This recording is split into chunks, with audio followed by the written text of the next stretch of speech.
Boa noite a todas. Boa noite. Nós vamos iniciar agora a aula 5, que é Sonhos, a linguagem do inconsciente, a bússola. Então, nós vamos entender de que maneira que os sonhos podem nos fazer entender a nós mesmos, de que maneira os sonhos podem nos ajudar a dar um mergulho no céu. Vamos às aulas. Então, vamos compartilhar a tela. Todas vendo?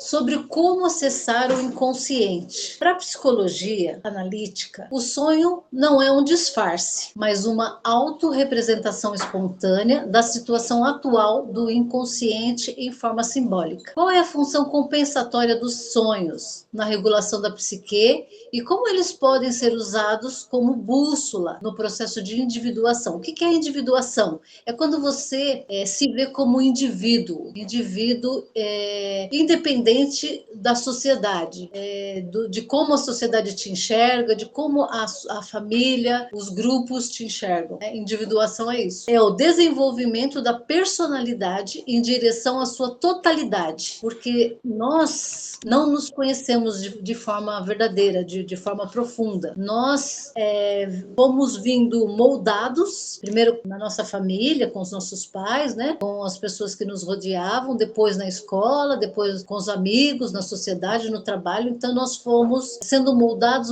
então nós não nos conhecemos profundamente.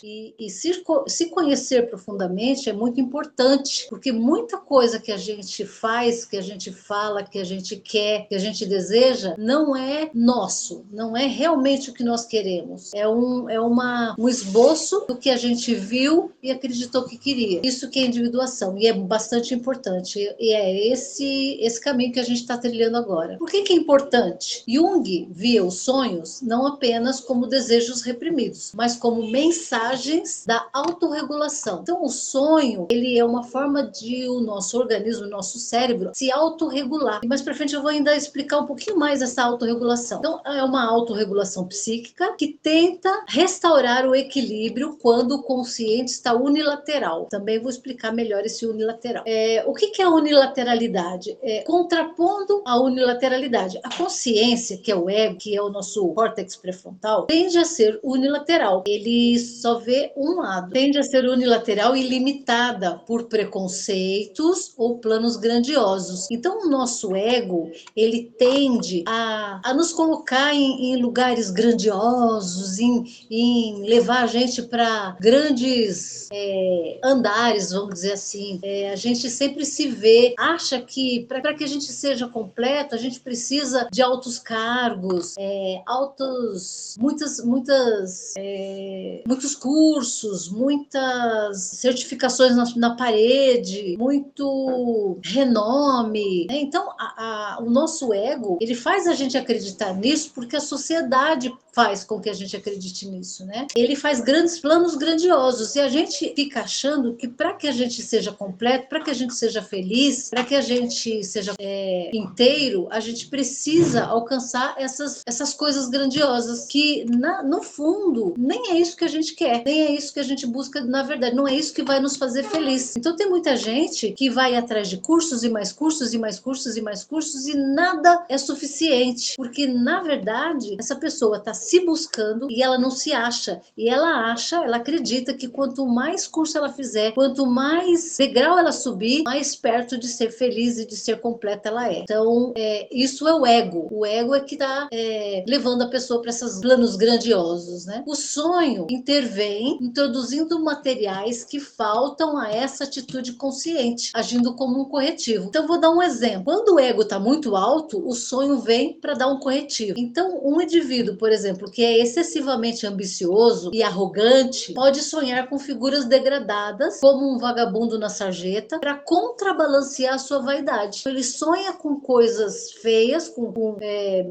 coisas degradantes mesmo, para contrabalancear esse ego que ele tem, né? Para contrabalancear a vaidade. Se uma pessoa tem um conceito muito baixo de si mesma, ela se acha feia, se acha burra, se acha ignorante, se acha acha que não tem capacidade. Então, o sonho pode trazer imagens de reis e de heróis para elevar o seu potencial. Então, para que ela contrabalanceie essa sensação de esse menosprezo que ela tem por ela, então ela sonha com coisas grandes para dar essa balanceada. Entende como que o sonho ele vem para autorregular? Então, quando a pessoa, o indivíduo, ele está muito baixo astral, muito se degradando, né, se autodegradando, o sonho vem para dar uma melhorada nessa forma dele se enxergar. Então, a natureza não é diplomática. Ao contrário de Freud, que viu o sonho como uma fachada para esconder desejos reprimidos, e Jung afirmava que o sonho exprime as coisas como elas são. Então, quando você sonha, aquilo que você está vendo é como é realmente, né? Só que aí você tem que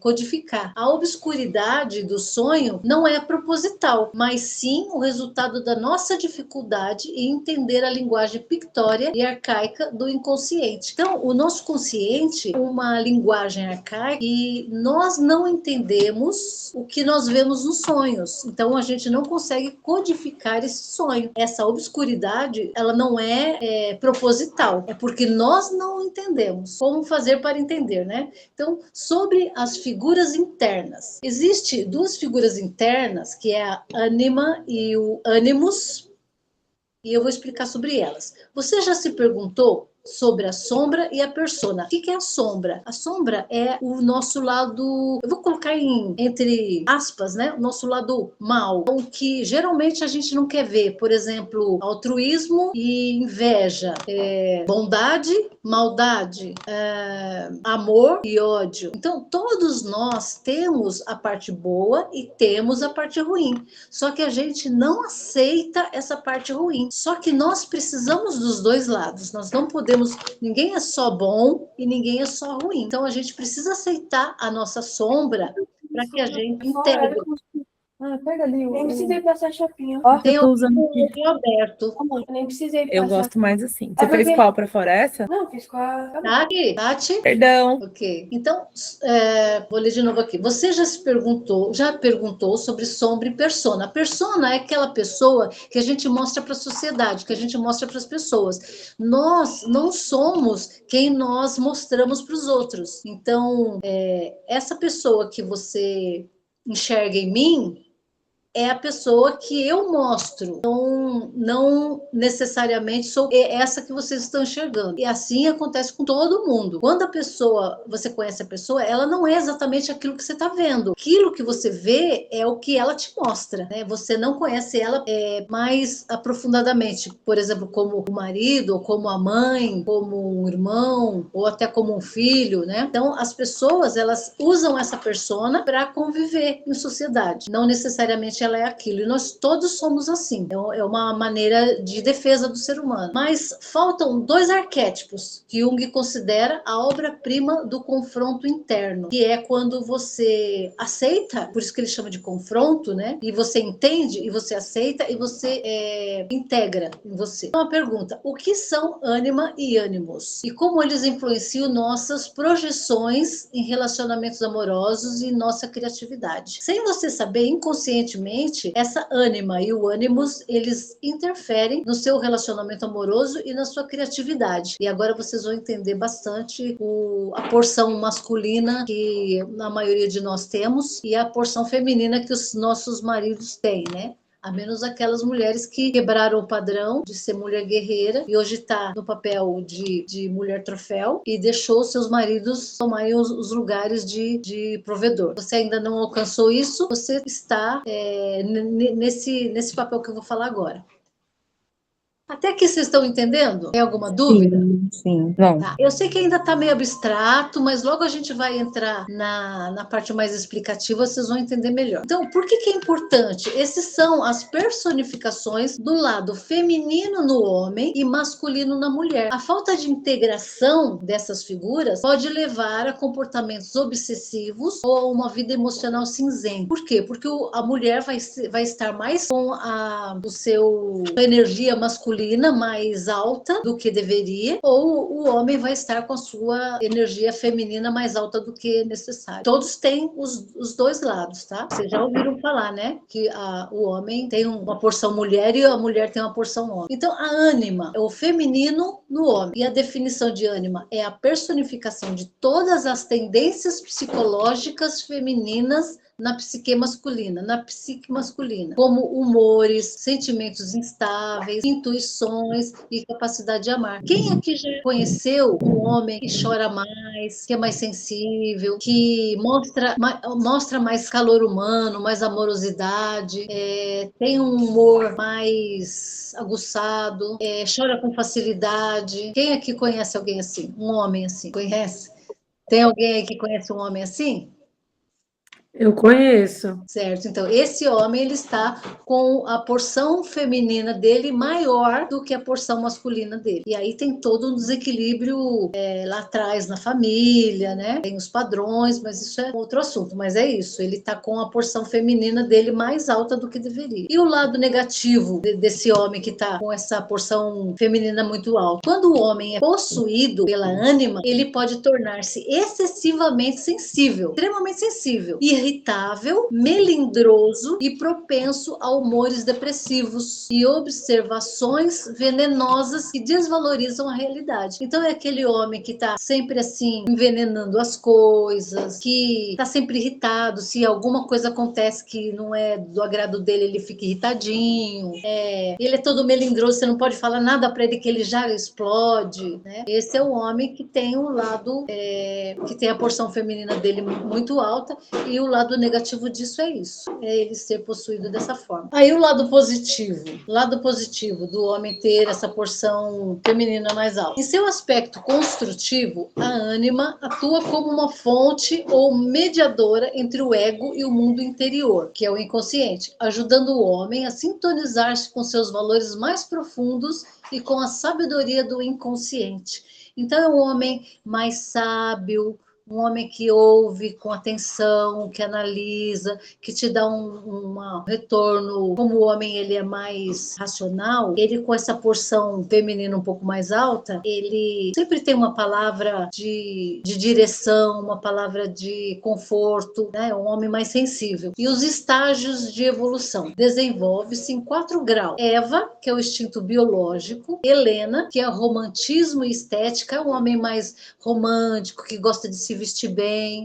Maria, que é devoção espiritual, é um homem mais voltado para a religião. Eros elevado, ele tem a sexualidade dele mais aguçada. E Sofia, que é a sabedoria que transcende a santidade. Então, essa é a evolução. Esses são os níveis, né? Quanto mais elevado no homem a porção feminina dele, se não for exacerbado e engolir ele, né? Então, tem essa parte positiva que é esse instinto, o romantismo, a estética. Por isso que tem homens que são mais cuidadosos com a parte visual e tem homens que são mais relaxados. É por causa disso, é a porção feminina que está dentro dele que é maior ou menor grau. Aí o ânimos é o masculino na mulher, agora somos nós aqui, né? Então a definição representa a masculinidade na mulher e manifesta-se frequentemente com uma intelectualidade mal diferenciada ou através de convicções sagradas e irrefutáveis. Então, o lado negativo manifesta-se por meio de julgamentos dogmáticos. Então, a mulher, quando ela está com o masculino dela muito alto, o que ela toma como verdade é aquilo e ponto. Não tem conversa, é aquilo e ponto final. Geralmente ela é bastante mandona, ela quer que o que ela ordenou seja cumprido, então manifesta-se por meio de julgamentos. É uma mulher que julga. O que é dogmática? Ela tem uma ideia sobre você e ninguém tira aquela ideia dela, não tem discussão, ela acha que é aquilo e pronto, então ela vai te julgar baseado no que ela pensa sobre você e não tem conversa. Opiniões rígidas e discussões polêmicas, ela gosta gosta de bater boca e sempre defender o lado dela, independente do que você vai falar, ela não tá nem te ouvindo mais. Ou despóticas, ou seja, que não vai levar a lugar nenhum, né? Ela só quer discutir, não vai levar a lugar nenhum, não importa o objetivo. E essas discussões podem quebrar laços de afeto e gerar um humor querelente, é um humor que está sempre achando que ela foi injustiçada, que ela estava certa, que o outro estava errado, e ela foi injustiçada mesmo por aquilo ali. Ela quebra os afetos, ela quebra os laços, e quando ela quebra o laço, ela sempre acha que é o outro que quebrou o laço, porque era o outro que julgava ela, o outro, ela está sempre achando que alguém deve alguma coisa para ela. Esse é o masculino na mulher. Se vocês têm alguma desses detalhes aqui, opiniões rígidas, discute por qualquer coisa, acha que a sua opinião é só aquela e ponto, porque você está com o seu masculino muito alto. E o lado positivo de ter o lado masculino um pouco mais alto é quando integrado, ou seja, quando você entende qual é a porcentagem do seu lado masculino, o ânimos fornece à mulher espírito de iniciativa. Então é aquela mulher que tem iniciativa, aquela mulher que não fica só esperando, é uma mulher com muita coragem, ela é muito objetiva e tem uma firmeza espiritual. Então ela tem uma crença muito forte, né? Ela acredita muito forte, ela tem uma firmeza espiritual que serve de amparo interior. Então essa firmeza que ela tem de espírito serve de amparo, é o que vai amparar ela em qualquer momento de dificuldade, ela sempre vai recorrer à parte espiritual dela, é a parte boa, né? De ter o masculino mais ativo. E os estágios da evolução também possuem 4 estágios. Então tem a força física, que são aquelas mulheres mais atléticas, que gostam de lutas, gostam de corrida, gostam de atletismo, e a que tem muita iniciativa, que tem muita ação, né? Que ela tem muita capacidade de planejamento, então ela gosta de planejar, ela gosta de colocar ali todas os passo a passo, né?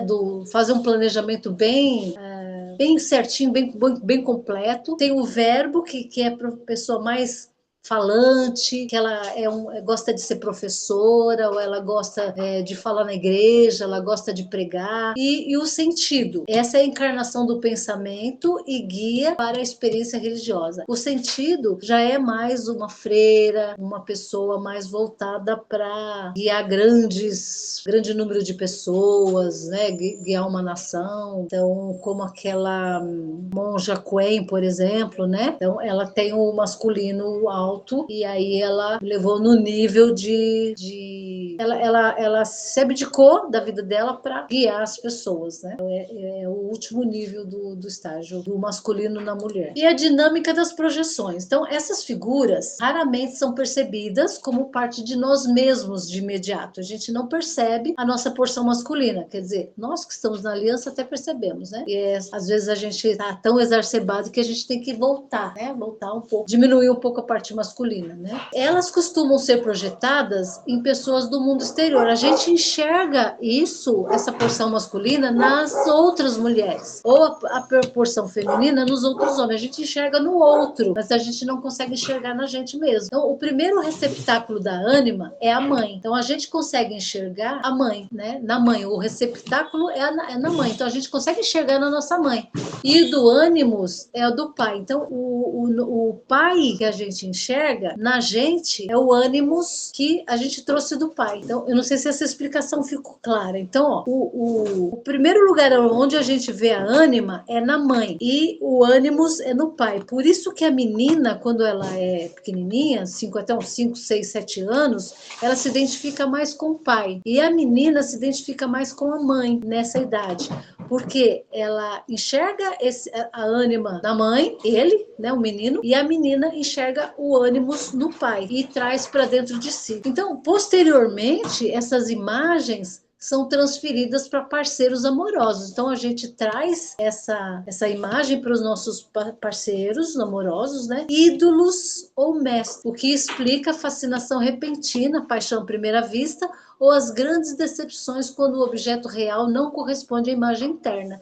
Então, por exemplo, é quando a menina na adolescência é apaixonada por um professor, ou apaixonada por um cantor, ou por um ator, né? Ou de novela, ou de cinema, ou o amor à primeira vista. Você bate o olho na pessoa e você fica apaixonada. E aí, depois que você conhece a pessoa mais de perto, você se decepciona porque não é aquilo que você esperava que fosse. Então, o objeto real não corresponde à imagem interna que você idealizou, né? Que a gente enxergou, que quando você enxerga isso, na verdade, você está enxergando o ânimos, que é o quê? Você espera enxergar no rapaz o que você viu no pai. Por isso que as mulheres, elas se casam geralmente com homens que são muito parecidos com seu pai. Agora, quando você é muito parecida com seu pai, o seu marido vai ser muito parecido com sua mãe, que é a ânima, né? Entende? Então, depois vocês analisam aí que vocês vão ver que funciona dessa maneira. E a importância do processo de individuação. Tudo isso eu estou querendo explicar para vocês, porque quando a gente entrar no processo de individuação, é importante você enxergar a sua porção masculina e você integrar essa porção e você aparar as arestas, né? Ou seja, as coisas que estão a mais na tua personalidade para você integrar e se tornar inteira. Eu vou explicar isso mais para frente, o que é ser inteira. Jung afirmava que se o confronto com a sombra, que é a nossa parte ruim, vamos dizer assim, má, né? É a obra do aprendiz, e nós, como aprendizes, nós temos que procurar a nossa parte ruim e equilibrar com a nossa parte boa, né? A gente não pode só dizer sim, sim, sim, mas a gente também não pode dizer só não, não, não, não. Então, a gente tem que ter um equilíbrio. O confronto e a integração da ânima, ou do ânimos, é a obra-prima da individuação. Para que nós tenhamos sucesso na nossa busca da individuação, nós precisamos integrar em nós a nossa parte masculina, que é o ânimos.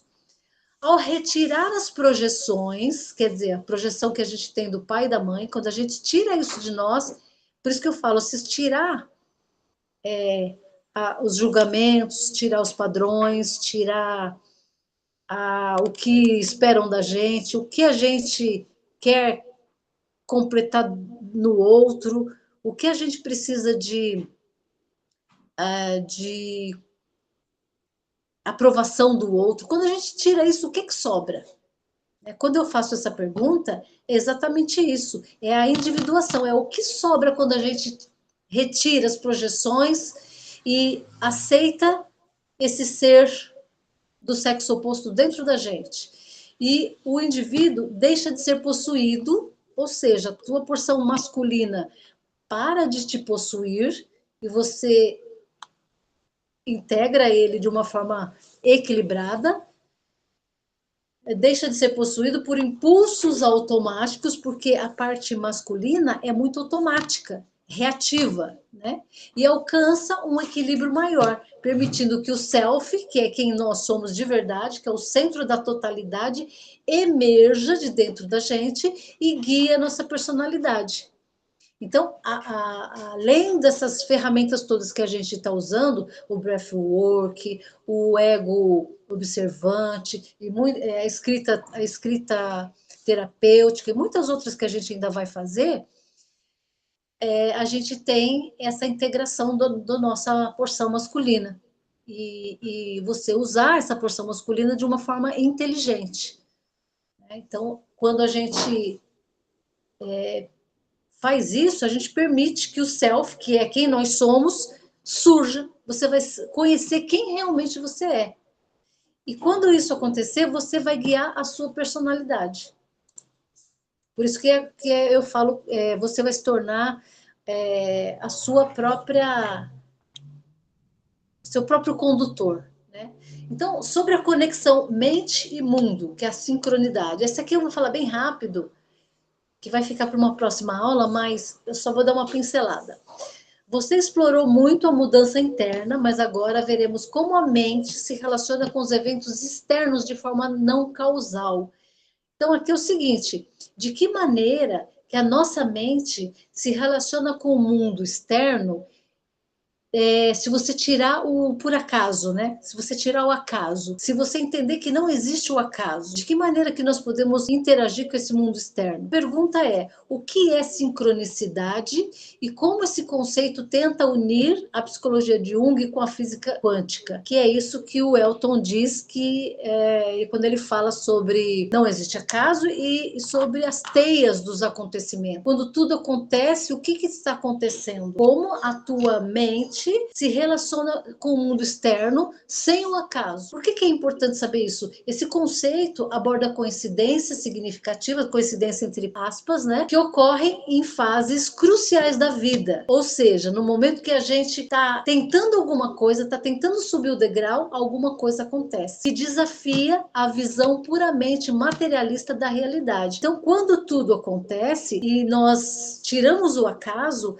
a gente vai compreender que aquilo que aconteceu, que não é acaso, teve um porquê. É nesse momento que a gente precisa olhar para a gente e entender de que maneira que a nossa mente interagiu com o mundo externo e fez com que aquilo acontecesse. Quando você entende por que aquilo aconteceu, ou seja, por que exatamente nesse momento que você estava tentando dar um passo à frente e alguma coisa aconteceu que te trouxe para que tentou te puxar para trás, quando você entende isso, você quebra o padrão, porque nem tudo é pré-queda. Quando que é pré-queda? É quando você está tentando alguma coisa e neste tentar você está fazendo diferente do padrão que você fazia antes para que você consiga o teu objetivo. Alguma coisa acontece para puxar você para o padrão antigo. E se você entender isso, porque pré-queda não é queda. Então, quando você entende a queda, você quebra o padrão e sobe para o próximo degrau. Por isso que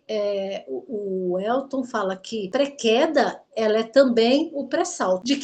Quando que você vai dar o seu salto para o próximo degrau? Quando você entende aquela pré-queda, entende qual foi o padrão que você mudou, qual que você tem que quebrar e continuar mantendo, sustentando aquele padrão novo. E o que é isso? Esse padrão velho, padrão novo? O padrão velho, o padrão que a gente vem repetindo, é a famosa tatuagem na amígdala, que é o caminho neural que o cérebro já entende e ele vai sempre caminhar por aquele caminho neural porque ele quer nos proteger. Ele vai caminhar por aquilo que é conhecido. Então, se a gente sempre fez daquele jeito, o nosso cérebro vai falar: opa, ela mudou agora ela tá fazendo diferente, opa, alguma coisa tá errada aqui. Ela batia o pé e xingava e saía gritando, agora ela respirou e ela vai conversar, opa, alguma coisa tá errada. Ela tá conversando baixinho, ela respirou, alguma coisa tá errada aqui. O cérebro, ele fala: vamos caminhar pela mesma via neural que sempre caminhamos. E aí alguma coisa acontece que faz a gente voltar para trás. Só que se a gente entende isso, a gente sustenta aquele padrão novo e começa a fazer uma nova via neural no cérebro, no nosso córtex pré-frontal. Quando a gente faz essa nova via neural e faz essa coisa diferente do que a gente fazia antes, o cérebro aprende. Ele fala: olha, ela conseguiu chegar no outro degrau. Interessante. Então quer dizer que o caminho que nós vamos passar agora é esse. E aí a coisa vai acontecer novamente, a pré-queda vai vir novamente para ele ter certeza que é aquele novo caminho neural que ele vai seguir. Se você entende que isso vai vir 3 vezes pelo menos e você compreende, você consegue enxergar a pré-queda no momento que ela está acontecendo e você entende isso e você sustenta o novo padrão, o cérebro vai fazer dessa nova via neural o default, vamos dizer assim, o lugar onde ele vai agora passar. Conforme ele vai passando e passando e passando e você sustenta esse padrão, o padrão antigo vai morrendo, porque essa nova via neural que você traçou agora, com esse novo padrão, vai ficando mais forte. E aí o cérebro, como ele aprende por repetição e erro, e ele vê que você repetiu, mas que deu certo lá na frente, repetiu, deu certo lá na frente, repetiu, deu certo lá na frente, entendi que agora é aqui por aqui que nós vamos passar a partir de agora, né? Então é isso que é quebrar o padrão, é você agir de forma diferente que você agia lá atrás e manter esse padrão. Quantas vezes? 1, 2, 3, no mínimo 3. E se você, numa dessas, em vez de você manter o padrão, você volta para o padrão anterior, o cérebro pré-frontal, ele vai para o caminho que ele já conhece e aí ele ignora aquele novo padrão, aquela nova via neural, tá? Então, eu falei que ia falar pouquinho, no fim eu falei muito, né? Vamos pro próximo. Então, sobre a tagarelice mental. Por que a gente fica tagarelando, né? Mentalmente, a gente fica falando, né? A rede de modo padrão é isso. Quando na neurociência, existe um conceito moderno essencial sobre por que é tão difícil manter o foco no presente. A tagarelice são coisas que nos aconteceram no passado e a gente sempre volta lá para o passado para ficar analisando lá, tagarelando. Eu devia ter falado assim, nossa, você viu como ela falou? Ela pensou, ela fez isso comigo e eu não falei nada, eu devia ter falado isso, né? Então fica aquela tagarelice. O que é rede de modo padrão, que é o default, como a meditação atua fisicamente para silenciar a autocrítica e o pensamento errante. Por que autocrítica e pensamento errante? Porque a tagarelice, o modo padrão do cérebro na tagarelice, a gente se autocriticar. Nossa, eu sou uma idiota mesmo. Nossa, eu devia ter falado aquilo. Ai, mas eu sou muito burra. Eu falei que fazia quando eu não queria fazer. Eu disse sim quando eu queria dizer não. Ai, eu sou uma idiota mesmo. Então, a gente tende a autocriticar. Nossa, aquilo não ficou tão bom. Nossa, podia ter ficado melhor. Nossa, aquilo lá tá horrível. Ai, acho que eu vou tirar aquilo. Ficou horroroso. Não ficou como eu queria. Autocrítica e pensamento errante. Você sempre vai pensar coisa negativa. O nosso cérebro, ele é automaticamente voltado para catastrofizar tudo. Então, se você deixar essa tagarelice funcionando, a tendência é ir aumentando o nível de catástrofe e vai chegando num nível que vai para estratosfera. Se você não bloquear isso, ele vai pensando cada vez pior de você, do mundo, das pessoas, e aí isso vira um vício. Por que é importante entender isso, né? Essa rede de modo padrão é a rede que ativa quando não estamos fazendo nada. Então, quando você não está fazendo nada, automaticamente essa rede se ativa, sendo a sede da ruminação sobre o passado e ansiedade pelo futuro. Então, quando você começa a ficar ansiosa, significa que essa rede de modo padrão está ativada e a tendência é ir catastrofizando até te levar de mau humor, com muita ansiedade para o futuro. O silenciá-la é a chave para o bem-estar duradouro. Quando você começar a tagarelar, né, você deve bloquear isso. De que maneira? Quando ela começar a falar lá dentro, né, a sua outra porção, né, começar a tagarelar lá dentro, você bloqueia. Você vai fazer como? Você vai falar com ela. Então, se ela falar assim, ai, você é uma idiota mesmo, né? Você não queria fazer, aí você foi lá e falou, você quer que eu faça? Eu vou lá fazer. A outra, você vai dizer assim, não, você não é uma idiota. Você não é uma idiota. Você só está querendo agradar o outro. Então, qual que é a importância que o outro tem na sua vida? O que mudaria na sua vida se você tivesse dito não? Qual o impacto que um não daria na sua vida? O que de bom aconteceria se você dissesse não? E o que de ruim aconteceu se você disse sim querendo dizer não? Então, quando você começa a se perguntar as coisas, você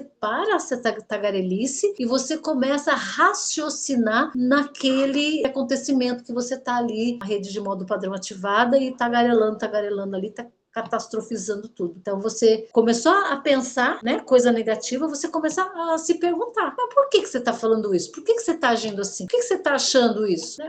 Que diferença isso vai fazer na vida? Vai perguntando, né? Não deixa ela ficar tagarelando lá dentro, não. Então, vamos falar um pouco sobre a memória traumática e o corpo e onde que tudo isso se liga, né? Trauma não é apenas um evento psicológico, mas é uma impregnação biológica, ou seja, é algo que impregnou fisicamente no seu cérebro e altera o funcionamento do organismo. Aquele trauma, ele impregnou na amígdala, ali no hipotálamo, impregnou ali tudo, alterou o organismo. Então, acionou a amígdala, qualquer coisa que se aparece com aquele trauma vai ativar a amígdala, vai produzir cortisol. Então, não é uma coisa só psicológica, é uma coisa biológica, uma coisa que está acontecendo real no seu corpo físico. Como experiências traumáticas alteram o ponto de ajuste do hormônio e como isso mantém o corpo em um estado de emergência perpétua. Como que esse trauma deixa você ativada o tempo todo. Por que é importante entender isso? Entender que o estresse crônico muda a biologia da amígdala ajuda a compreender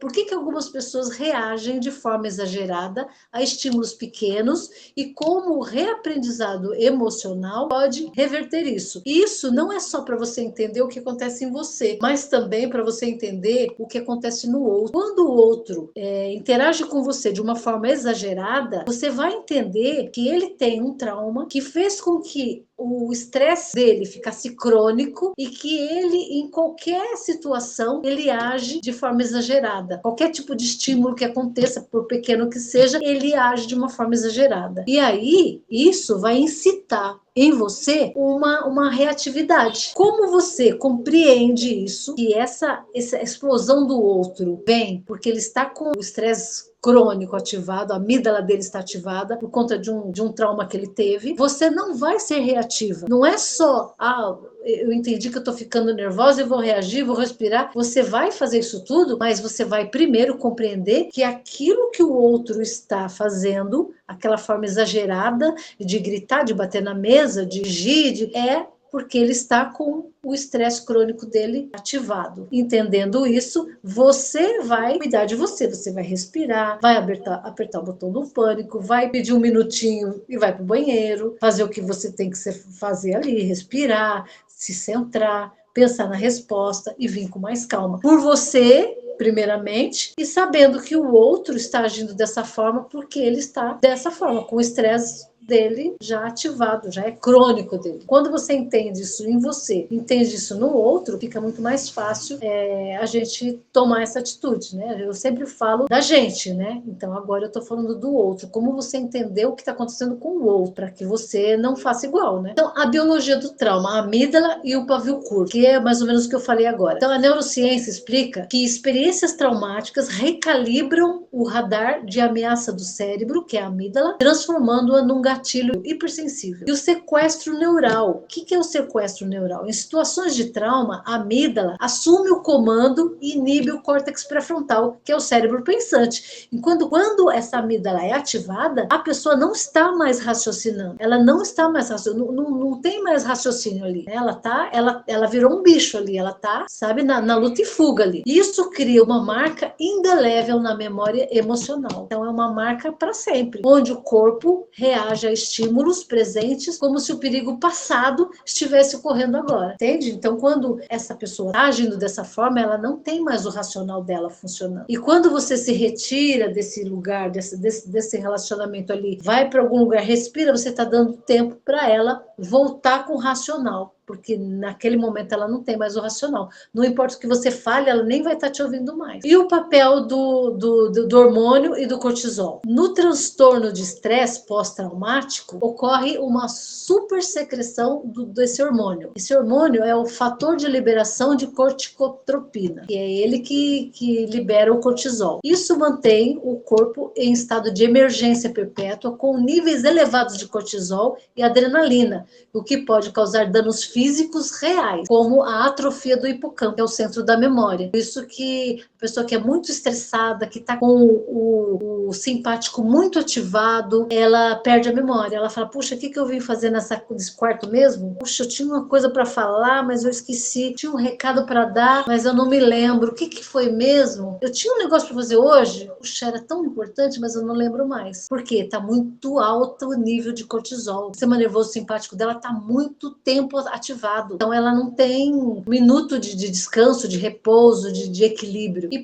isso pode causar danos reais mesmo. E o enfraquecimento do sistema imunológico. Então não é só memória que você perde, você também pode ficar com várias doenças, porque o teu sistema imune baixa. É muito tempo, né, ligado no 360. E impotência e biologia. O fator que determina se um evento se tornará um trauma duradouro ou uma sensação de impotência, se o sujeito não pode lutar ou fugir, a energia mobilizada é armazenada no corpo, gerando sintomas psicossomáticos e doenças crônicas. Então, quando, por exemplo, você tem um trauma que você não pode nem correr nem fugir, porque quando você tem aquele evento traumático, a amígdala fica ativada e ela ordena que você fuja ou luta. Só que você é uma criança, por exemplo, e você não pode lutar e nem fugir, porque você está ali presa. Se você não está presa, se você pode fugir, aquilo ali não chegou a ser uma traumatização. Mas se você está presa ali, você não pode correr nem fugir, você fica imobilizada. E essa energia mobilizada, ela é armazenada no corpo, gerando sintomas psicossomáticos e doenças crônicas. E aí, o corpo se vicia emocionalmente naquelas dores. Então, se você viveu um trauma, por exemplo, o seu corpo pode ter se viciado na química do sofrimento. Aconteceu uma química ali naquele momento do trauma e o corpo fica viciado naquela química, porque depois, em outros momentos da vida, algo que se aproxima, que se parece com aquele trauma, traumatiza novamente e o corpo se vicia naquilo. É igual uma droga. Você sabe que aquela droga não é boa, mas você está viciado naquilo. Então você vai recorrer à droga novamente. E nessa química do sofrimento é a mesma coisa, o corpo fica viciado. E aí se vicia no quê? Fica viciado na culpa, no medo. Ele lê o passado constantemente, está sempre revisitando o passado, sinalizando aos genes para permanecerem em modo de sobrevivência. Então, o corpo todo fica em modo de sobrevivência, e o que impede a cura e a renovação celular. Então, aquelas dores que estão sempre nos mesmos lugares, ela é mais difícil de curar, porque você está viciada na culpa, viciada no medo, viciada no sofrimento. Então, você precisa fazer uma dessensibilização, precisa fazer um trabalho bem pontual ali, para você dessensibilizar esse trauma e começar a criar novos caminhos neurais para você curar o teu corpo. E a memória física, que são essas dores que ficam em lugares específicos, sempre a mesma dor, muitas vezes nós não temos uma memória explícita do trauma, a gente não lembra do trauma, mas o corpo guarda uma lembrança física. Então, aquela dorzinha que está sempre ali, você não sabe por quê, nossa, não sei por quê, eu tenho uma dorzinha aqui sempre ali, né, que se manifesta como um desconforto, ou uma tensão, ou uma dor inexplicável diante de certas perguntas ou situações. Então, vamos supor, você se vê numa situação em que alguém te faz uma pergunta que você não sabe responder e tem muita gente te assistindo, por exemplo, e aí dá aquela dorzinha. Então, aquela dorzinha ali específica naquele mesmo lugar é exatamente essa memória física de algum momento lá atrás que você se pegou numa situação onde alguém te fez uma pergunta e você não soube responder, e aquelas pessoas que estavam ali zombaram de você, por exemplo. Então, uma dorzinha nas costas, uma dorzinha no ombro. Então, é sempre no mesmo lugar. Esse é o vício, né? E a armadura muscular. Doença como expressão. A doença no corpo, ela quer falar com você, ela quer se expressar, ela quer mostrar para você aonde você tem que dar atenção. A doença é vista como uma expressão da psique. As células possuem consciência e integram o estressor emocional como parte do ego. Então, o ego, ele mostra no corpo o que você tem que mexer. Ele mostra no corpo, ele mostra no sonho. E padrões mentais de crítica, de raiva e de ressentimento prolongado podem se manifestar fisicamente como artrite, tumores, câncer. Simbolismos somáticos. Cada parte do corpo pode simbolizar um conflito. Por exemplo, problemas nas pernas pode indicar medo de ir para frente, para o futuro. Enquanto que dores nas costas podem representar a sensação de carregar fardos pesados demais. Então, está muito pesado e você, em vez de você dividir, em vez de você entregar o que é do outro, você fica carregando ali calada, sempre calando para você, guardando aquilo ali, carregando nas costas. Né? Então, dá sempre essas dores. E o caminho da cura é um reaprendizado emocional. Então, você tem que reaprender emocionalmente como processar essas dores todas. Então, segurança e narrativa. O primeiro passo para curar a memória traumática do corpo é reconquistar o senso de segurança. Então, você precisa reconquistar o senso de segurança pensando que eu estava insegura lá atrás, naquele momento do trauma, mas agora eu sou adulta e eu posso me cuidar, eu posso me proteger. Hoje eu mesma me dou o que faltou lá atrás. Então, reconquistar o senso de segurança e controle. Então, quando você controla as suas emoções, o seu emocional, o seu humor, você está no caminho da cura no corpo. Somente quando o corpo se sente seguro, o neocórtex consegue votar contra o alarme da amígdala e iniciar o processo de colocar a dor em palavras. Então, quando você consegue verbalizar aquela sua dor, ou você consegue desenhar, né, fazer um desenho que simboliza aquela sua dor na forma de arte, né? Ou quando você, numa dança, você consegue verbalizar. Por isso que eu falo muito, se mexe de qualquer jeito, sabe? Performa, só você na sua casa, na frente do espelho, verbaliza, se mostra, se mexe, né? Para o corpo entender que você está dando atenção para aquilo que ele está tentando mostrar. Você não está entendendo ainda, mas você está dando atenção. E a meditação e o mindfulness, a prática da atenção plena, que é o que a gente está fazendo, está começando a fazer agora com o ego observante, né? Você ficar o tempo todo atento, fortalece as conexões entre o córtex pré-frontal e a amígdala. Então você fortalece essa conexão. O cérebro está sempre atento às coisas que você está fazendo, então ele fala, opa, ela está fazendo alguma coisa diferente aqui, amígdala, tudo bem, está tudo sob controle, não precisa acionar, ela está bem, parece que ela está feliz, ela está dançando, ela está se mexendo, olha, tem até um músculo aqui ó, que ela nunca mexeu, está mexendo, entende? O córtex pré-frontal, ele é o nosso vigia, nosso protetor, e ele está ali vendo tudo ele entende, né? Então, quando você faz esse tipo de coisa, aumenta essa sinergia entre o córtex e a amígdala. Eles estão sempre ali, sabe, em conexão ali. E aí você permite que o cérebro acalme a resposta de estresse mais rapidamente. Quando você aumenta essa conexão do córtex pré-frontal e da amígdala, fazendo essas coisas, você permite que o cérebro acalme mais rapidamente a amígdala e você consiga não explodir, não ser reativa. A ferramenta que nós temos é o perdão como remédio. Então, libertar-se de velhos padrões de ressentimento é descrito como uma ferramenta poderosa para desintoxicar o organismo e pedir que o corpo saia do estado de sobrevivência para o de criação. Então, você vai conseguir criar mais resolutiva quando você desintoxicar o seu cérebro, o seu organismo, desses velhos padrões de julgamento, de raiva, de ressentimento. E, em resumo, o trauma congela o corpo no tempo. E a cura exige não apenas entender o que aconteceu intelectualmente, mas sinalizar biologicamente ao corpo que o evento acabou e que ele pode finalmente descansar. Então, o emocional e o racional, ele tem que caminhar junto, entender o que eu devo fazer e emocionalmente entender que eu preciso fazer, que é bom para mim, precisa caminhar juntos. Só entender, se fosse eficiente, a gente já teria feito. Tudo que a gente já compreendeu, já entendeu, ouviu, entendeu, mas não conseguiu fazer. Por quê? Porque o emocional não foi junto. E como que o emocional vai junto? Quando você percebe onde ele está no corpo.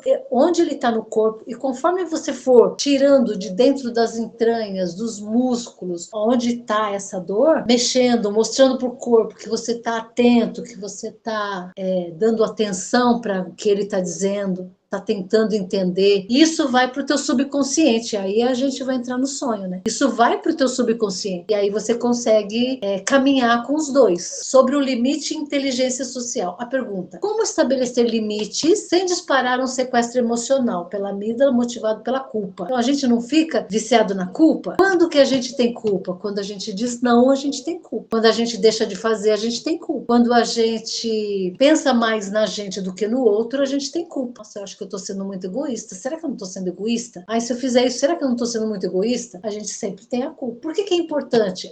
A incapacidade de dizer não e navegar em relacionamentos de forma saudável, preservando a própria integridade sem romper os vínculos com o outro, é frequentemente um vício emocional de aceitação social que sabota o sonho grande. Quando a gente deixa de dizer não e a gente faz isso só para a gente manter esse relacionamento, e isso é aceito pela sociedade, tudo bem dizer não para agradar, a gente está sabotando o nosso sonho grande. Todo o nosso trabalho aqui, tanto na mentoria quanto na aliança, é pautado no que a gente quer, no nosso objetivo, no nosso sonho grande. Uma das coisas principais da gente conseguir chegar no nosso sonho grande, seja ele qual for, é a gente aprender a dizer não e sem culpa. Dizer não sem culpa. Por quê? Porque cada um de nós temos uma vida e que se cada um cuidasse da própria vida, a gente não teria que dizer não para ninguém, porque ninguém ia exigir que a gente dissesse sim, não é verdade? Se a gente disser não sem culpa, a gente vai caminhar na vida. E se cada um cuidar, ter autorresponsabilidade, não vai exigir da gente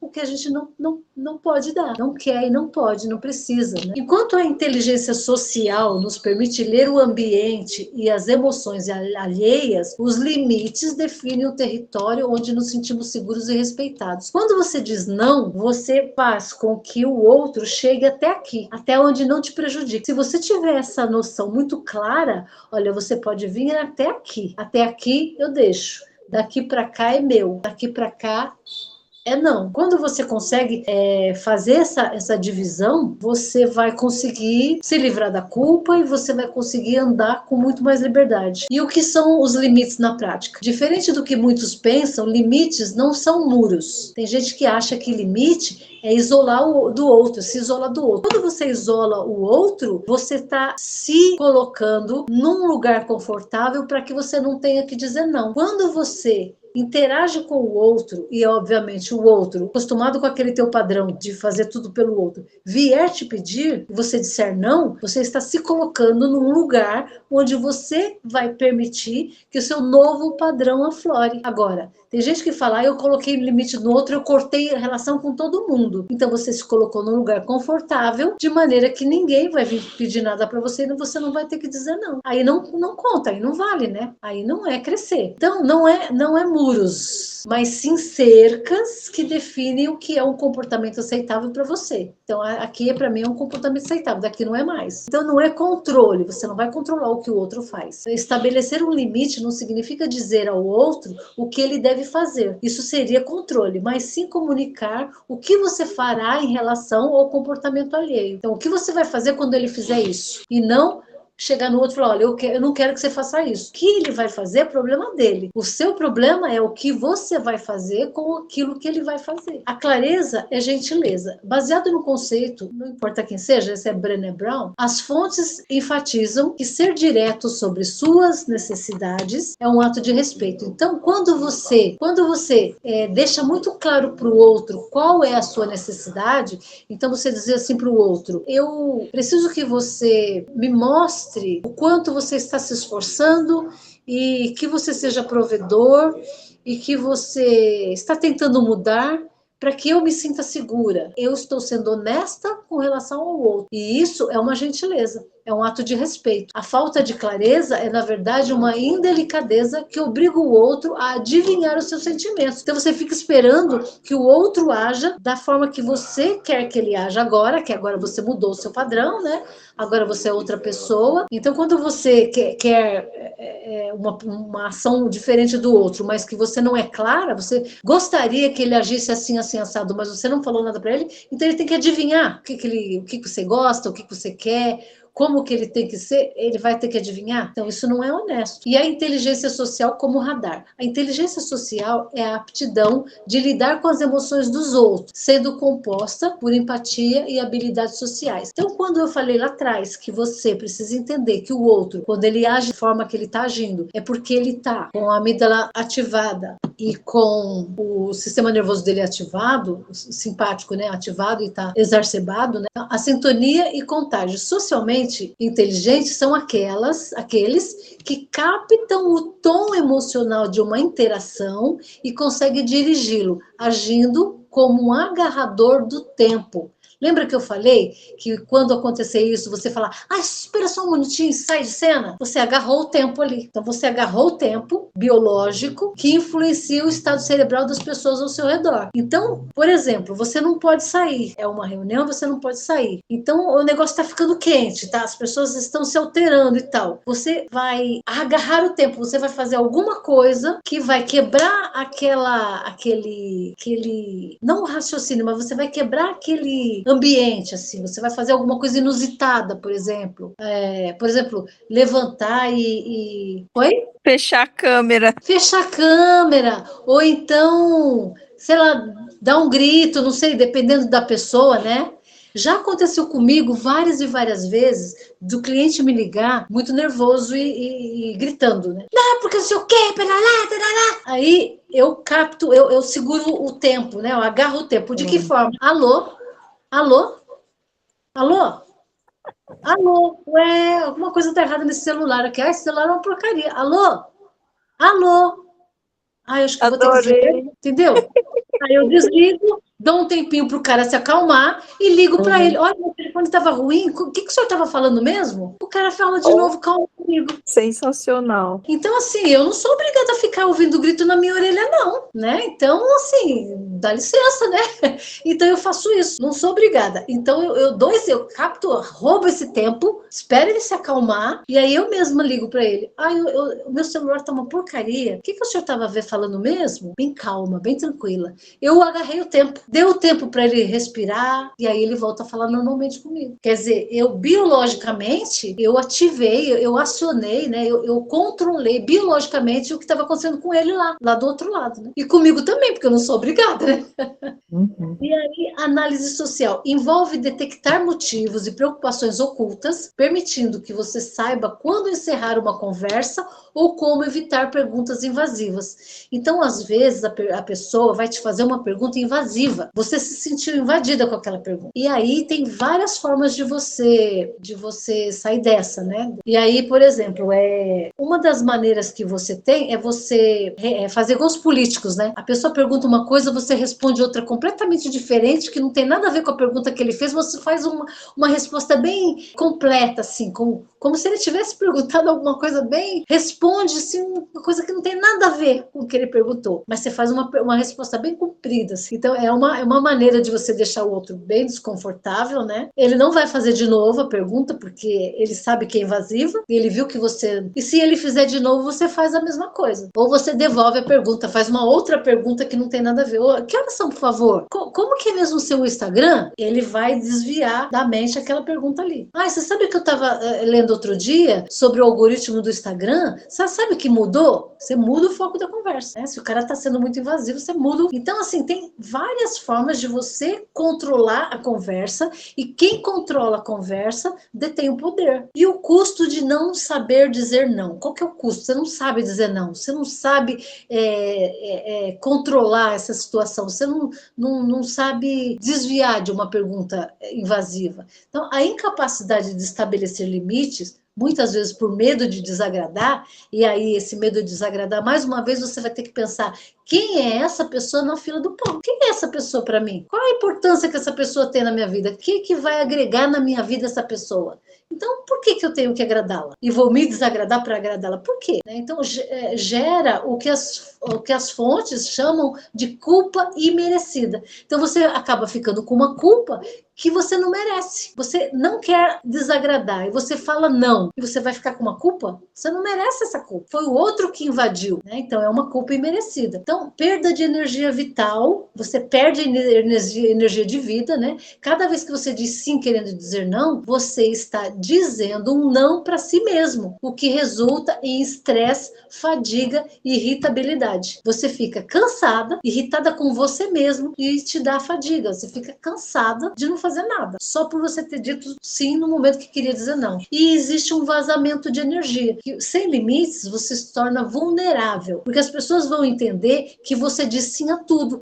Pede para ela que ela faz. Vai lá, pede para a Silmara quebra um galho de todo mundo, e a Silmara é bacana, ela quebra o galho de todo mundo, vai lá fala com a Lúcia, que a Lúcia resolve tudo. Então você fica vulnerável. E a manipulação, as pessoas te manipulam, né? Com jeitinho, Sil, faz para mim, vai, você fez pro fulano, você fez pro Beltrano, que te custa? Manipulação. E te leva ao burnout, te leva ao esgotamento, porque permite que as expectativas alheias ditam as suas prioridades. Você deixa de ser prioridade e as tuas coisas, o que você tem que fazer, deixa de ser prioridade para você salvar os outros, só para você querer agradar. E a biologia do conflito social? Neurologicamente, a falta de limites claros pode levar ao sequestro da amígdala. Quando você não tem limites, a amígdala aciona. Gatilho social, falta de respeito, condescendência, ser tratado injustamente, são os principais gatilhos que fazem a amígdala assumir o controle, paralisando o córtex pré-frontal. Aí você vai para a reatividade. Então, quando vem o gatilho, quando você percebe que a pessoa não está tendo respeito, que ela está sendo condescendente, ou quando ela está te tratando de forma injusta, você tem que colocar o limite nesse momento. É nesse momento que, olha, eu não gostaria que você falasse assim comigo. Eu não admito que você fale assim comigo. Olha, eu não acho legal você continuar falando isso. Eu acho que isso é uma falta de respeito. Eu não gostaria de ser tratado dessa forma. Eu não trato você assim, então eu também não gostaria de ser tratado assim. Tinha um chefe meu que ele todo mundo que ele chamava na sala dele, ele gritava e batia na mesa. E a pessoa saía chorando, porque ele soltava os cachorros. E eu falava para todo mundo, se esse cara um dia me chamar e gritar comigo, vocês vão ouvir, vocês vão ver o que eu vou fazer. Eu nunca achei que ele fosse me chamar, né? Eu minha função não era assim, algo tão importante que ele precisasse me chamar, né? Mas um dia ele me chamou. E aí eu fui tranquila, não achei que ele fosse gritar comigo, porque eu nunca dei motivo. Mas ele tinha essa mania de gritar com todo mundo. E aí ele começou a gritar comigo. Na hora foi subindo,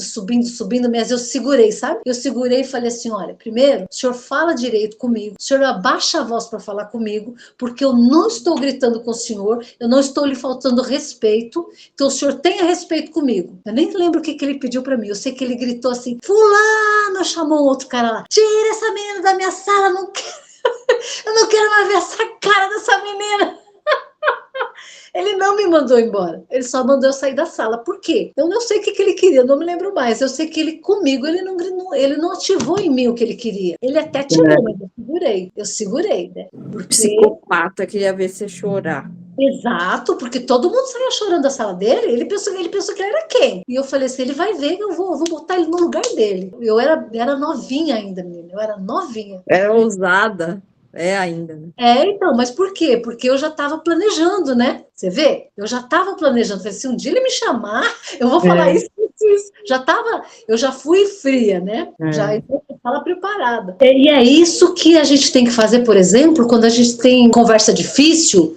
Por que a gente faz o protocolo? E por que a gente imagina a conversa difícil e depois a gente escreve a conversa difícil? Com todas as possibilidades do que ele pode responder, o que ele pode falar, o que ele pode fazer nesse momento aqui, o que eu vou responder. Porque você vai com o mapa todinho pronto. Então você não é sequestrada, né? A sua amígdala ali naquele momento, você está no controle. Você não vai ser sequestrado. Porque você já conhece a pessoa, você sabe em que momento ela vai ficar irritada, em que momento ela vai responder isso ou aquilo. Então é nesse momento que você tem a chave para todas as portas. Por isso que é importante na conversa difícil, você tá ali com tudo escritinho. E até se você puder fazer um penso comigo dizendo como você vai falar para que a outra pessoa também vá dizendo, aí você ativou o outro lado, agora você está sendo controladora, aí você ajusta para quando você chegar lá, você saber exatamente o teu objetivo.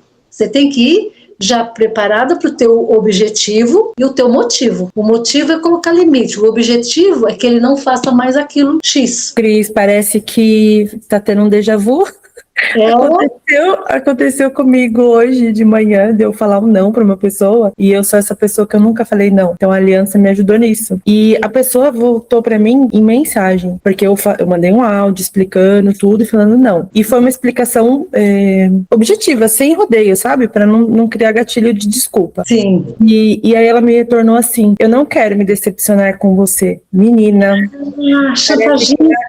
parece que nasceu um leão dentro de mim. Eu virei, aí eu falei, eu não vou responder por áudio, porque aí eu fiquei meio irritada, respirei antes. Boa. Escrevi bem bonitinho e bem delicadamente. Eu coloquei assim: eu não vou te decepcionar, porque em nenhum momento eu criei expectativa nenhuma pra você. Nossa, show de bola, Tatiana. Ai, mas menina, essa resposta, olha, eu senti calafrio, suor, tive que tomar água, tremi, mas respondi, acabou o assunto. Tá vendo como é incrível? Olha, a gente tem nas mãos um superpoder. Porque as pessoas acham que a gente é coitado, tem que viver de desculpa falando sim. Quando, foi assim, um não racional e depois uma resposta. Não criei nenhuma expectativa em você para você se decepcionar. Você não tem esse direito. Exatamente. Foi incrível. E a aula tá toda nesse contexto. Agora eu espero que você me ensine a controlar o cortisol, por favor. Então, é com a respiração, né?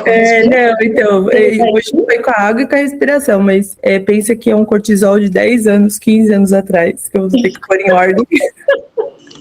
Então, você vê, a gente vai adquirindo superpoderes, né? Porque quando você faz isso, você dá um choque no outro. E o primeiro não, ninguém esquece, né? É tão fantástico que ninguém esquece. Cada dependência emocional, né? Você vê como que é, né? Eu era assim também. Eu melhorei um pouco, era pior, né? Melhorei. De querer fazer tudo e agradar. Então a gente tem que colocar limites, né? O que é meu e o que não é meu. Devolver pro outro o que é do outro. Senão, imagina, você vai pro burnout aí. E aí, muito legal, Tatiana. Parabéns, viu? Parabéns, você merece. Não pare. Quero ouvir mais desses testemunhos aí. Eu tô praticando. É porque eu não sei. É o meu perfil. Eu cresci falando sim, vivi 44 anos falando sim para tudo. Então, e veio burnout, veio depressão, veio tudo. Veio sobrepeso. Então, assim, agora eu tenho que aprender. Aos 44 eu começar a falar não. Mas não é falar não só para expulsar, né? É o não libertador, como foi hoje. Então você vai repetir alguma frase, tá? Agora, em voz alta você vai repetir assim: foi o meu padrão no passado. Foi o meu padrão no passado. Mas agora eu já sei dizer não. E colocar limite onde eu devo colocar. E colocar limites onde eu devo colocar. Sem culpa nem desculpa. Sem culpa e nem desculpa. É isso. Nunca mais diga é meu padrão, eu sou assim, eu sempre fui. Nunca mais fala isso. Porque quando você fala isso, o córtex pré-frontal fala, opa, ela é assim. Ela é assim. O córtex pré-frontal, ele é um vigia do mal. Ele é um vigia do mal. Ele está o tempo todo nos ouvindo e ele, para nos proteger, ele nos faz mal, não por mal. É engraçado, quando eu recebi a mensagem, eu respirei, tomei água e eu mentalizei, não expressei verbal, mas eu falei assim: Tatiane, quando você vai aprender a falar não, para não ter que passar mais por isso? Sabe assim, dentro de mim, o meu tic-teco falando comigo. É isso, eu fiz de novo, ou porque o que eu fiz para de novo ter uma situação dessa, porque isso foi e não vai ser mais inúmeras vezes que aconteceu comigo, só que foi a primeira que eu consegui me impor. É isso aí. Então, quando você percebeu o poder de você falar com você no momento que você precisa? Sim, exatamente. Foi o famoso respirar, tudo bem que deu o calafrio, a quentura, sabe assim? Aí eu fui, tomei a água, já mentalizando ali uma boa vibração, uma cura, e falando, eu tenho que responder, eu não vou engolir isso. Não vou me diminuir. Aí eu fui, e eu não fui grossa, não fui nada, assim. Eu fui realmente, falei assim, em que momento eu criei expectativa em você? Não é pra você se decepcionar, porque não é pra isso que eu tô aqui, entendeu? Uma coisa assim, cortando mesmo, acabou o assunto. Foi maravilhoso. Olha que delícia, hein? Muito bom, viva a aliança, viva a Cristina, viva a junção dos métodos. Viva a Tatiane. Exato, viva a junção dos métodos, porque a união faz a força, né? Pode falar, que ele levantou a mão aqui. Pode falar. Oi, boa noite a todos. Oi, Regiane. Boa noite, Será tudo que bom? Bom, eu posso participar aqui fazendo uma pergunta? Lógico, lógico, pode sim. Só voltando uma parte, essa aula é sobre sonhos e existem padrões que, como fala assim, o sonho, na verdade, ele completa aquilo que o cérebro ele não consegue organizar, entender, compreender, ou traz o oposto daquilo que você alimenta. Ele traz o oposto do ego. Sim, do ego, que é exemplo, só que não é essa parte que eu gostaria de entrar. A parte da queda e pré-queda, que é uma das coisas que interrompe os nossos sonhos, que tem aqueles sonhos que é os nossos desejos, as nossas vontades, e os sonhos que são informações que o nosso cérebro envia para a gente ter, para conseguir identificar, organizar, como tu disse, codificar alguma situação. E eu tô vivendo não sei se eu diria, e eu gostaria muito que a Maria Cristina me ajudasse a compreender isso. Futuro, lembra disso? Só que eu não tinha essa noção ainda quando eu fiz esse exercício. Eu fiz há uns 2 meses atrás. Agora, eu fui analisar aquele sonho de novo. Gente, foi incrível o que foi que o sonho me revelou. Foi incrível, fiquei assim de boca aberta com o que o sonho... E outra coisa, até comentei com a Silmara, eu sonhei com a Silmara porque um dia antes eu tinha anotado na agenda uma reunião que eu tinha com ela, um Pense Comigo com ela. E aí eu fui dormir um pouco tarde e eu falei assim, nossa, deixa eu ver o que eu tenho para fazer amanhã, que eu não quero perder, eu preciso ver que hora que eu vou acordar. Aí eu entrei na minha agenda e tava lá, Pense Comigo com a Silmara. Aí eu fui deitar com ela na cabeça, falei, amanhã eu tenho que acordar tal horário para fazer o Pense Comigo dela. Tá aqui, ó, dia 21 de maio. Não sei se vocês vão conseguir ler. Tava aqui, ó, Pense Comigo com a Silmara.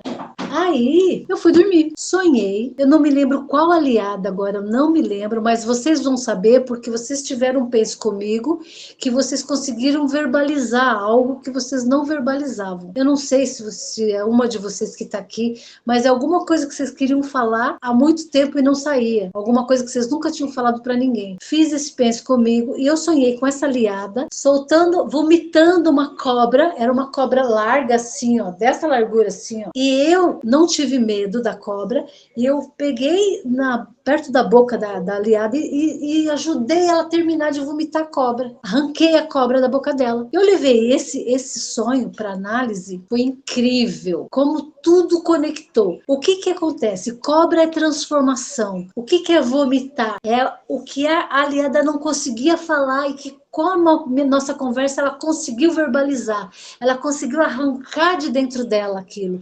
Quando ela arrancou aquilo que estava fazendo mal para ela, ela transformou. E eu, como estava ajudando ela, eu não tive medo da cobra, eu não tive medo do trauma dela, e eu ajudei ela a arrancar da boca aquilo que estava segurando. Olha, até arrepia.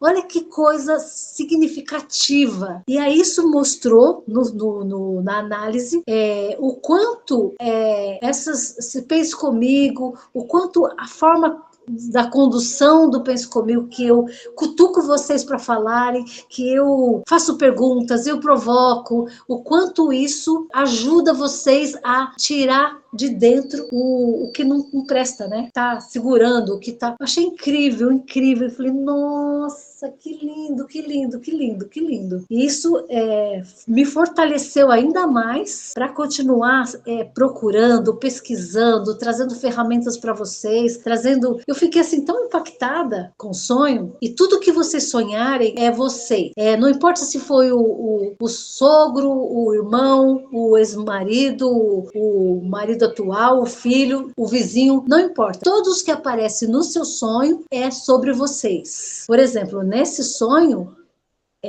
apareceu o marido dessa aliada, e essa aliada nem tem marido. Apareceu o marido dela. Só que esse marido tinha características que não era dessa pessoa, era do meu marido. Então ele entrou nessa minha casa falando, dando opinião nas coisas, tirando sarro, levando a brincadeira, brincava com tudo. E essa característica é do meu marido. Né? Então, não era do marido dela, era do meu marido. Então, tudo que acontece no teu sonho tem a ver com você. Então, façam esse exercício, faça o breathwork, respire, baixa um pouco essa ansiedade, esse simpático muito ativado, dá uma desligada nisso, vai relaxando com a respiração e dê a ordem para o teu córtex pré-frontal e não esqueça de dizer, amanhã, quando eu acordar, eu quero lembrar. E escreva, e manda para mim, que eu vou analisar o sonho de vocês. Tá? Então, vai ser esse presente que eu vou dar para vocês. Do mesmo jeito que eu ganhei esse presente, vou entregar para vocês esse presente. Então, Cris, se não deu no primeiro você dia... chama como? Você respira, e enquanto você respira 4, segura 4 e solta 6, você vai falar córtex pré-frontal, mente subconsciente, mente inconsciente, traga, através do sonho, a resposta para tal problema. Então, você fala do problema. Traga a resposta para tal coisa, através do sonho. E amanhã, eu quero me lembrar. E aí, o sonho pode ser o mais maluco que for. Anota. E se você não lembrar de tudo, anota só o que você lembrou. Tá? O importante é você ter dados. E se você não conseguiu no primeiro dia, ou se você conseguiu, faça o segundo dia. Eu fiz 4 dias. Porque quando eu sonhei a primeira noite, eu fiz sem muito acreditar. Quando eu acordei, eu fiquei abismada com a clareza do sonho, com os detalhes do sonho. Fiquei abismada. Aí eu fiz de novo, eu falei, será? Você vê, a gente é tão incrédula, né? Eu falei, será que isso é verdade? Eu fiz de novo. Segunda noite, outro sonho. Claro, transparente, límpido. Lembrei tudo no dia seguinte. Eu fiquei assim, né? Aí eu escrevi esse sonho e fui por terceiro dia, terceiro sonho. Também fui, anotei. No quarto dia, outro sonho. Só que um sonho não se conectava com o outro. Aí eu fiquei com medo, porque eu estava tendo muita demanda, não estava compreendendo o sonho, estava me fazendo confusão mental. Porque eu ficava tentando conectar uma coisa com a outra, e eu não estava entendendo. Então, aí eu fiquei com medo. Falei, daqui a pouco eu fico maluca, porque eu não paro de pensar nisso. Eu tento encaixar, só que eu estava tentando encaixar no passado, não no que eu estava vivendo e nem no futuro. Então, eu estava tentando entender errado. Agora que eu entrei na parte de sonhos, que eu entendi as ferramentas. E aí eu fui para análise daquele sonho que eu não tinha entendido. Aí eu falei, nossa, fiquei assim. Confesso para vocês que hoje eu fico com medo, mas é uma ferramenta que a gente tem para a gente entrar no nosso eu. Isso me deu tanta força, foi tão fortalecedor para mim, e me deixou tão feliz, tão certa do caminho que eu estou, que eu não tenho mais dúvida. Agora é só isso que eu vou fazer e eu estou no caminho certo. Entendeu? Então, façam isso. Pode fazer uns 4 dias. Faz uns 4 dias. E vai me mandando o que está vindo. Tá? Vai me mandando que eu vou analisar e vou dar um retorno para vocês. Conforme eu vou dando retorno para vocês, o sonho vai ficando cada vez mais diferente um do outro. Entende? Vai ficando diferente um sonho do outro. E aí vocês vão compreendendo melhor o que está acontecendo dentro de vocês, aí no inconsciente. Entende? E isso é mais uma ferramenta que a gente tem para a gente se conhecer lá no nosso inconsciente, no nosso subconsciente. Entendeu? Então, essa é a lição para essa semana. Se vocês quiserem continuar fazendo o ego observante, ótimo. Manda o ego observante e manda o sonho. Porque eu vou colocar as duas coisas, uma de frente para a outra, para analisar as duas coisas, para ficar uma coisa mais robusta. Continuem fazendo o ego observante e faça esse negócio do sonho e manda para mim. Quando for sonho, você manda sonho e descreve o sonho, por mais doido que ele seja. Tá? E continua fazendo o ego observante. Até nessa semana agora, eu vou mandar para vocês a análise do ego observante, para quem me mandou. Acho que teve umas 4 que mandaram. Quem mandou o ego observante para mim, eu vou analisar, vou dar um retorno. E agora eu vou analisar o ego observante junto com o sonho. Certo? Então, essa é a lição dessa semana. E Edilane, se quiser fazer o do sonho, também pode fazer. Eu vou mandar para você uma lista de 10 exercícios. Quando você terminar esses 10 exercícios, você vai fazer vai me mandar e aí eu mando mais 10, tá? Obrigada, então, querem Cristina. Nada. Querem tirar foto? Vamos. Deixa eu preparar o meu lindo sorriso aqui. Vamos lá? Alguém quer ligar a câmera?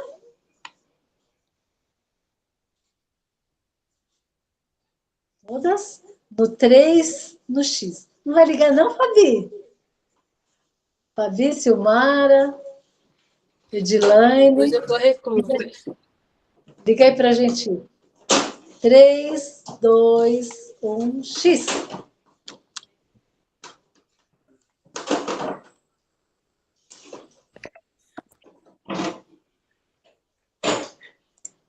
Peraí, vou jogar lá.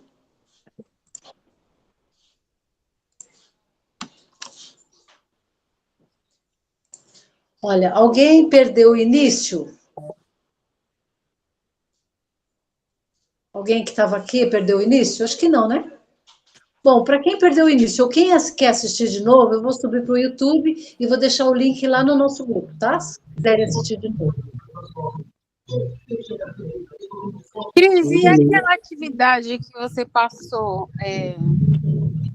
fez alguma coisa? Quem está falando? Fabi? Fabiana, Então,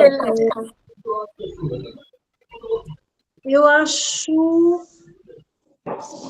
que não, mas eu vou dar uma verificada. Não, as qualidades, sonhos, não sei o que lá.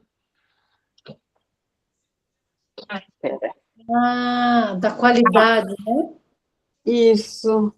Qualidade, coisa que gosta, e o que precisa e não faz, não sei o que lá. Você fez esse? Fiz. Tá, então manda para mim, tá? Manda para mim. Então, o que acontece? Isso tem a ver com selfie, tá? O que acontece? Você, quando coloca suas qualidades, e agora eu vou pedir para vocês fazerem os defeitos e mandar para mim, tá? O que acontece? Quando você coloca suas qualidades, geralmente, os defeitos, eles ficam uma lista maior. Por quê? Você não consegue enxergar todas as suas qualidades por causa das crenças limitantes e por causa de não aceitação da sombra, né? E aí, quando você colocar os seus defeitos, eu vou contrapor uma coisa com a outra e vou mostrar para vocês aonde que o seu defeito te ajuda. E em que momento ele te ajuda, tá? E por isso que é integrar o teu lado da sombra com o teu lado bom. Leni, quer falar? Mas eu vou verificar lá o que você não fez, eu te mando lá. Leni, você quer falar? Ione, pode falar, pode abrir a câmera.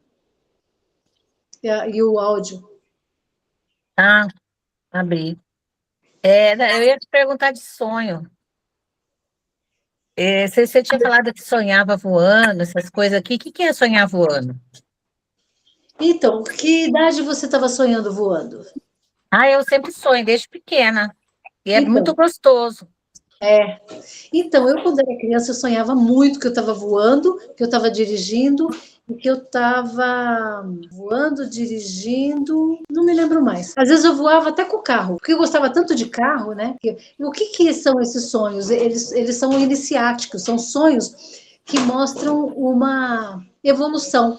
Mostra um ponto de virada, é quando a gente deixa de ser, quando a gente entra para a primeira infância, quando a gente sai da primeira infância, vai para a segunda infância, quando a gente entra na puberdade, quando a gente sai da puberdade e vem para a fase de adolescência, quando a gente sai da adolescência e vem para a fase madura, quando a gente sai da fase madura, vai mais para próximo da morte. Então, esses momentos de virada são esses sonhos iniciáticos. Eles mostram uma virada.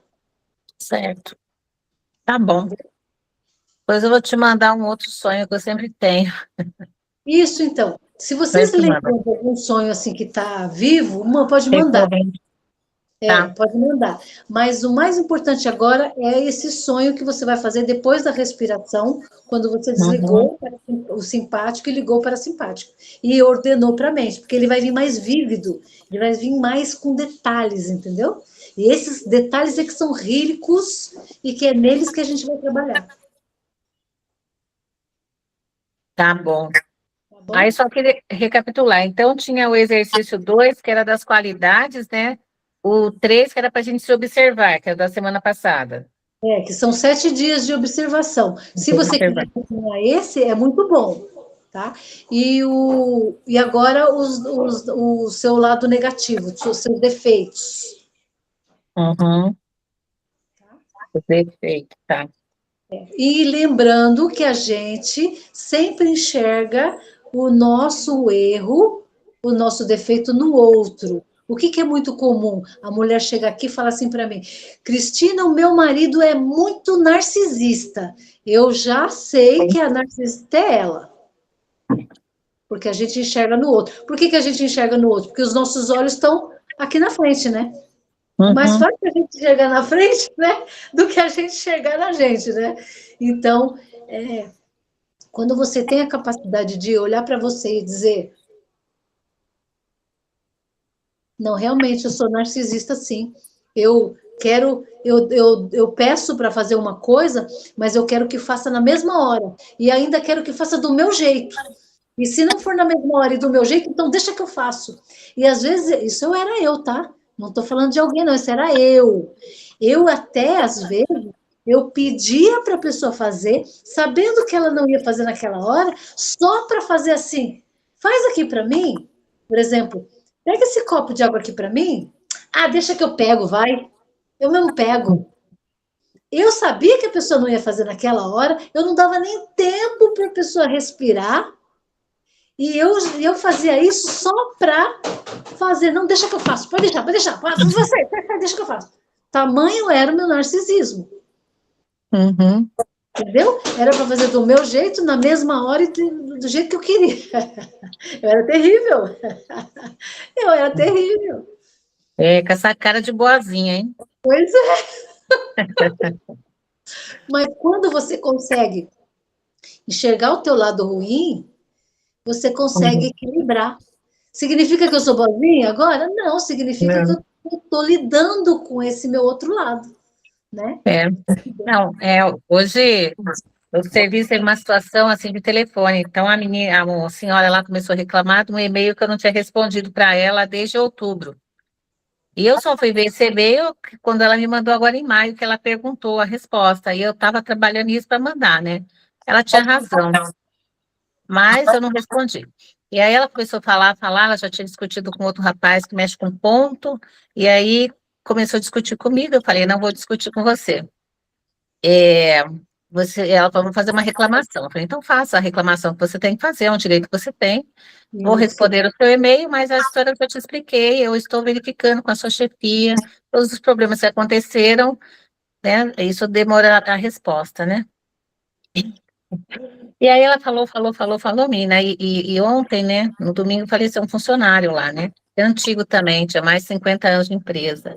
E aí o pensamento que veio na minha cabeça, eu pensei: já foi. Aí eu pensei, guardei para mim, falei, nossa, meu Deus, é aquele remorso do pensamento, né? Um foi e ficou essa daí para me encher o saco ainda, menina. Depois eu fiquei assim, me sentindo meio cruel, sabe? Culpada por ter pensado isso. Mas o Tá vendo? pensamento Quando a vem, gente se posiciona, a gente traz uma culpa imerecida. é, Você não tem culpa, né? então, Ela foi desagradável e assim, quando eu mando um e-mail para você, se é urgente para mim, eu ligo dizendo assim: você recebeu o meu e-mail? Você consegue responder hoje? Se é do meu interesse, se é importante para mim, eu vou te cutucar, né? Não vou deixar. Você falou que ela te mandou em outubro? pronto, mas não mandou no meu e-mail, ela mandou no e-mail que é geral, que é outra moça que vê. Provavelmente a moça me falou, eu não entrei lá para olhar e acabei me esquecendo. Eu só fui tomar conhecimento em maio, quando ela cobrou de novo esse e-mail, essa resposta. Não? E aí eu estava indo atrás para responder para ela, que depende de outras pessoas, né? Mas eu podia ter respondido, estou verificando, mas não respondi nada. Então hoje ela ligou irada, né? Ó, E aí ela estava na razão dela. uma forma de você lidar com isso, que é uma forma inteligente e você fica no controle. Já aconteceu muito com isso, comigo. O cliente liga reclamando e ele tem razão daquela reclamação, ele está com todo o direito. Então eu falo assim: fulano, vamos supor João. João, senhor João, o senhor tem toda a razão. E aí ele não está satisfeito, ele vai continuar xingando ali. E eu falo assim: claro, lógico, o senhor tem toda a razão de ficar bravo. Óbvio, eu no lugar do senhor, eu ficaria bravo também. Mas ele está bravo comigo. Mas não tem problema. Então, assim, eu sempre faço isso. O senhor tem toda a razão. Eu, no lugar do senhor, eu ficaria muito bravo também. O senhor está com toda a razão. Não tiro nenhuma razão do senhor. O senhor está coberto de razão. Quando você dá razão para ele, tudo que ele queria é razão. E é melhor você ter paz do que você ter razão. Então, quando você dá razão para ele, você fica com a paz. Então. Aí eu falei assim, olha, peço desculpa que eu não te respondi, eu falei isso para ela, você tem razão, que eu não te respondi no e-mail, mas eu só estou com conhecimento agora, já te expliquei toda a parte que aconteceu. Vou responder, né, o seu e-mail, e respondi depois, mas não respondi o que ela pediu, porque eu ainda estou verificando. Então, né? mas você não precisa justificar. Quando a pessoa está brava, ela não está no racional dela. Então, ela nem ouviu a tua justificativa, a tua explicação, ela nem ouviu. Ela só queria te xingar mesmo, ela só queria brigar mesmo. Então, quando a pessoa está assim, fora de si, não adianta você justificar. Você dá razão para ela. É isso mesmo, a senhora tem razão. Puxa vida, nossa, que coisa, né? A senhora tem toda a razão. E entrega o que ela quer. E fica na paz. Entendeu? Mas a gente que é de RH toma todo dia, né? Então, mas lembra que ela não está na razão dela. Aliás, ela não tá no racional dela. Ela está com a razão, mas ela não está no racional, entendeu? Entrega a razão para ela e fica você na paz. Tá certo. Mais alguém quer falar?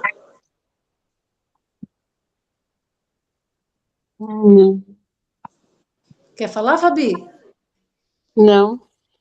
Tá. Então, Cris, se puder, eu não acompanhei assiduamente todas as últimas semanas porque eu estava fora, mas manda as tarefinhas lá no grupo, se eu conseguir. Aí eu faço, acompanho e te mando. É mais fácil para você entender, porque não é uma tarefa simples, você precisa entender o que tem por trás. Sim, mas eu volto lá no vídeo, na aula, certo?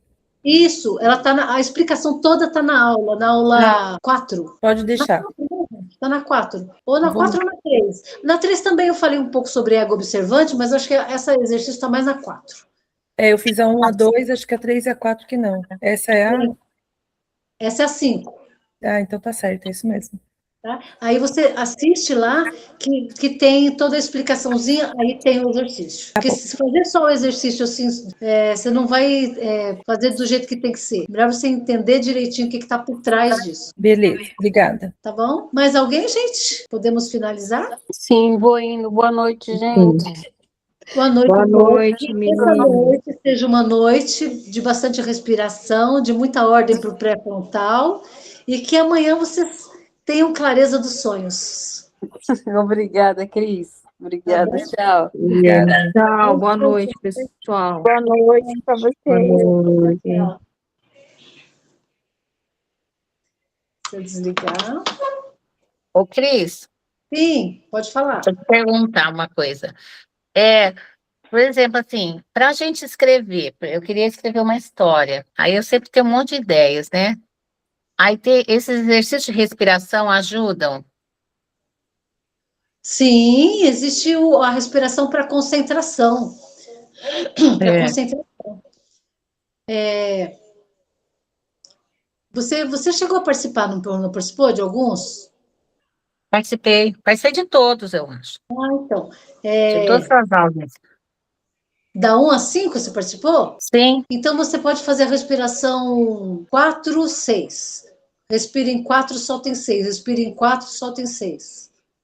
Uhum, Tá? Para foco é isso. tá bom. Tá? Senta Tá no lugar certo. bem tranquilo, se recosta, relaxa braço, perna, deixa tudo solto.